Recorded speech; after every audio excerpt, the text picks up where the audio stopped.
Bonjour et ravi de vous retrouver pour ce premier point d'expert de l'année 2015 en compagnie aujourd'hui de Françoise Rochette. Françoise, bonjour. Bonjour Bogdan. Vous allez bien? Ça va très bien. Bon alors, cette année 2015, comment vous la voyez? Attention, la question est bateau. Oui, mais on voit, je dirais, toujours les États-Unis leaders en termes d'économie mondiale. Ça, c'est facile. Oui, mais c'est la réalité. C'est vraiment eux qu'on... Donc vous allez acheter des actions américaines?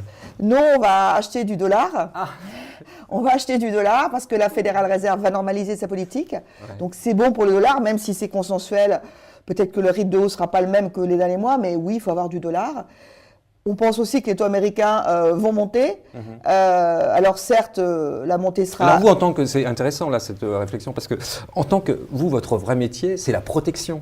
Hein, vous protégez les portefeuilles. Oui. Comment on fait comme ça dans une situation où on anticipe une hausse des taux? Tout le monde le dit, on ne sait pas si ça sera en juin, en septembre, etc. Vous, comment vous y préparez? Soit on est tout simplement vendeur sur les taux américains. Ça, c'est la première solution. On peut aussi... Mais si vous l'êtes trop tôt, c'est pas bon. Ah oui, mais bien sûr, on l'a été trop tôt d'ailleurs. Maintenant, c'est un peu paradoxal parce que ce fameux krach obligataire qui était la principale inquiétude des dernières années, plus personne n'en parle. Voilà. Maintenant, tout le monde voit une montée contrôlée. Il faudra se protéger de ça parce qu'à un moment donné, on est maintenant en dessous de 2 sur le 10 ans américain, avec une croissance de 4 des 2 derniers trimestres, il y a quelque chose qui ne va pas. Donc la croissance américaine, vous la jouez par le dollar, c'est ça? On la joue par le dollar et aussi par une position vendeuse sur les taux américains. Position d'aplatissement de courbe aussi, là c'est un peu technique, mais voilà. Globalement, sans lire dans le mar de café, sur le premier semestre, est-ce que vous avez des inquiétudes ou pas? Il y aura des risques, je pense. C'est facile à dire. Oui, mais risques, ça on connaît. Non, parce que je pense que... Est-ce que vous avez de vraies inquiétudes? À vous dire, là il y a une ou deux choses, la Grèce, je ne sais pas, autre chose? On a vu des problèmes de liquidité sur les marchés. On l'a vu sur le high yield aux États-Unis, on l'a même vu sur le T-Notes lors du fameux flash crash. On voit des classes d'actifs par moment, comme la dette émergente ou même les dividendes sur les actions européennes, où ça chute comme une pierre, il n'y a plus de prix, il n'y a plus d'intervenants. Donc il y aura des trous de liquidité. C'est ça le plus grand danger? C'est l'automatisation des marchés qui fait Oui, ça veut dire qu'il y aura des à-coups. Ça ne veut pas forcément dire une hausse de la volatilité, mais ça veut dire des à-coups brutaux dont par moment on n'a pas vu le déclencheur, des reprises tout aussi fortes.